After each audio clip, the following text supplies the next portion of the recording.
Gostaria de convidá-los para que nesse tempo do Advento abríssemos nossos corações e mentes para recebermos a palavra de Deus. José e Maria são um exemplo de quem se abre para receber a palavra de Deus de forma profunda, íntima e pessoal. Eles receberam a palavra proclamada e Maria, além da palavra proclamada, a palavra encarnada.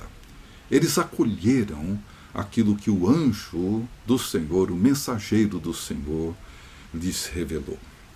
Muitas vezes, quando nós pensamos na palavra de Deus que vem a nós esperamos algo que nos console, algo que nos anime, algo que nos encha de esperança, algo que nos fortaleça, algo que nos guie. É isso que nós esperamos, mas no caso de Maria e de José não foi o que aconteceu. A palavra de Deus veio a eles e, ao invés de consolar, trouxe um profundo desconsolo. Ao invés de confortar, desconforto. Ao invés de segurança, insegurança. Ao invés de certezas, incertezas. Como que nós respondemos à palavra de Deus quando ela vem a nós e nos desestrutura e nos coloca diante de uma situação ou de um cenário inimaginável? É por isso que o Natal, o Advento, é o tempo do não temas. É a expressão mais recorrente nas narrativas de Natal de Mateus e Lucas. É o tempo onde nós aprendemos a ouvir a Deus e a responder sim à sua palavra. Como nós sabemos, José e Maria estavam desposados. O casamento naquele tempo tinha características bem diferentes do casamento hoje. No caso de José e Maria, eles estavam desposados. Isso significa que em algum momento José teria ido à casa de Maria e teria acertado com seus pais o compromisso, a aliança com Maria. O casamento estava legalmente selado, mas não consumado. Eles ainda aguardavam as bodas para a consumação do casamento. No entanto, se José ou Maria resolvessem desistir do casamento, aquilo seria considerado um divórcio. Se um dos dois viesse a falecer, aquilo seria considerado, seria considerado viúvo. E eles estavam assim, esperando, se preparando para o grande dia das bodas, quando um anjo aparece para Maria e depois de uma saudação que a deixa bastante assustada, ele então se volta para ela e diz assim: Maria, não temas, porque achaste graça diante de Deus. Eis que conceberás e darás à luz um filho, a quem chamarás pelo nome de Jesus. Este será grande, será chamado Filho do Altíssimo. Deus, o Senhor, lhe dará o trono de Davi, seu pai. Ele reinará para sempre sobre a casa de Jacó, e o seu reinado não terá fim. E Maria pergunta, obviamente, ao anjo: como será isso? Como isso é possível? Eu sou virgem, estou desposada de José, não tenho relações com homem algum. Como isso pode acontecer? Como isso é possível? E aqui nós não temos apenas a impossibilidade biológica, mas certamente, junto com essa pergunta, Maria levanta outros dilemas, outros conflitos, e podemos imaginar o que se passou pela cabeça dela, não apenas como ela ficaria grávida, mas uma vez isso se consumando, isso de fato acontecendo, como que ela olharia para o seu futuro? Talvez tenha passado pela cabeça dela, dizendo: olha, meu casamento está próximo, eu amo meu noivo José, ele me ama, não seria justo fazer isso com ele, meus pais jamais aceitarão isso. Os danos do que vai acontecer comigo serão terríveis, não só para minha família, para José, para mim, mas para toda a Galileia, para toda a comunidade. Como que eu posso lidar com isso? E o anjo então responde dizendo: descerá sobre ti o Espírito Santo e o poder do Altíssimo te envolverá com a sua sombra. Por isso também o ente santo que há de nascer será chamado Filho de Deus. E ele completa dizendo para Maria que não haverá impossíveis para as promessas de Deus. Impossível não é uma palavra do dicionário divino. O que fazer? Como responder a essa palavra de Deus que, ao invés de nos confortar, traz um enorme desconforto? Ao invés de afirmar os nossos planos, quebra. Ao invés de nos dar segurança, nos dá uma enorme insegurança. Ao invés de fundamentar nossas certezas, traz uma enorme incerteza. O que fazer? Como responder?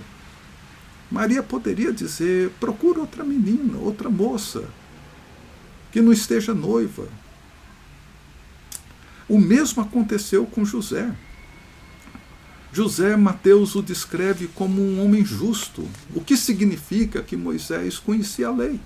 E ele sabia, uma vez que tomou conhecimento da gravidez de Maria, que ele teria que procurar o sacerdote e informar ao sacerdote o que havia acontecido. E Maria seria então julgada pela sua gravidez.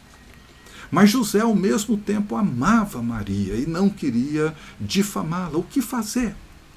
Veja como que é um conflito que frequentemente nós lidamos com ele, esse conflito que envolve justiça e misericórdia. Esse conflito onde muitas vezes aquilo que é legal compromete a compaixão. O que nós fazemos diante desses conflitos? E nós podemos imaginar a luta interna de José, o profundo abalo emocional que ele estava enfrentando. E ele provavelmente, como Maria, se perguntava: mas por que isso foi acontecer?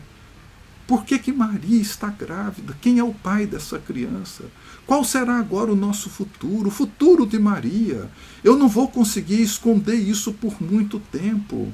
Por que ela foi fazer isso comigo? O que vai ser dessa criança? Quem é o pai dela?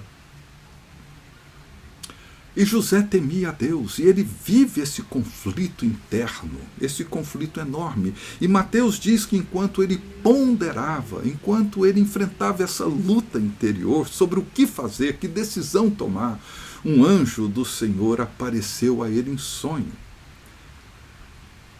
E Deus sempre intervém nos momentos em que nós estamos lidando com esses conflitos. É como se o anjo dissesse a José: José, o que está acontecendo com você e Maria não é um pesadelo, mas é algo extraordinário, algo que está para além da compreensão de vocês. Algo extraordinário, não só para Maria, mas para Israel, para o mundo e, claro, para você também. Deus não deixou José sozinho na sua angústia. Deus o visita. Deus fala com ele, porque Deus sempre fala com aqueles que desejam viver de maneira íntegra, piedosa, justa, diante de Deus e diante dos outros. Deus falou com José e revela a José o mistério. E diz para José: José, Maria não foi infiel a você. Ela foi fiel a Deus. E o que foi gerado nela é do Espírito Santo. E José agora precisa se erguer acima da sua dor, acima da sua angústia.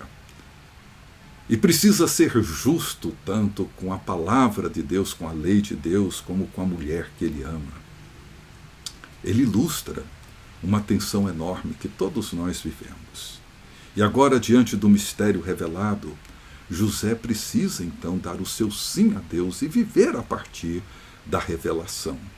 Ele precisa receber Maria como sua esposa. Precisa receber essa criança. Em outras palavras, José precisa assumir seu casamento, adotar essa criança, tomá-la como sua. Ele sabe que ela não é biologicamente sua, mas precisa recebê-la como se fosse sua criança, seu filho. Ouvir a Deus. Responder com sim a palavra de Deus, mesmo quando essa palavra traz consigo o risco de nos desestruturar. Nem sempre é uma situação simples e trivial. Sempre será difícil. Sempre será uma situação onde nós precisamos entender o chamado de Deus, entender aquilo que Deus revela a nós. Isso muitas vezes requer de nós coragem para assumir a verdade de Deus. Porque quando abraçamos a fé, os riscos surgem naturalmente. E assim tem sido ao longo da história. Abraão ouve Deus dizendo: sai da sua terra, da sua parentela, e vá para um lugar que eu vou te mostrar. E ele peregrina por muito tempo. Deus lhe promete um filho, e depois de muitos anos esperando, o filho finalmente vem. Quando esse menino é adolescente, Deus chama Abraão e diz: toma o seu filho, seu único filho, e oferece-o em sacrifício. Como? Como? Como dizer sim a Deus? Moisés, ao ter o seu encontro com Deus, que se revela na sarça ardente, Deus diz: Moisés, volta para o Egito e liberta o meu povo do faraó. Como? Como isso é possível? Como que eu posso fazer isso? Deus se revela a Paulo e diz a Paulo: eu vou te mostrar o quanto importa sofrer pelo meu nome. Maria responde dizendo: eis aqui a serva do Senhor, que se cumpre em mim conforme a sua palavra. O mesmo acontece com José. O mesmo acontece com Jesus no Getsemane. Não o que eu quero, mas o que tu queres. Que nesse Natal você possa abrir seu coração e mente, que possamos abrir nossos corações e mentes para ouvir Deus, ouvir sua voz, ouvir sua palavra que confronta, sua palavra que muitas vezes desestrutura, quebra os nossos planos, mas é a palavra que salva, a palavra que redime, a palavra que traz esperança para o mundo despedaçado. Que nesse tempo do advento, nossos corações e mentes se abram para ouvir a Deus e dar o nosso sim a Ele.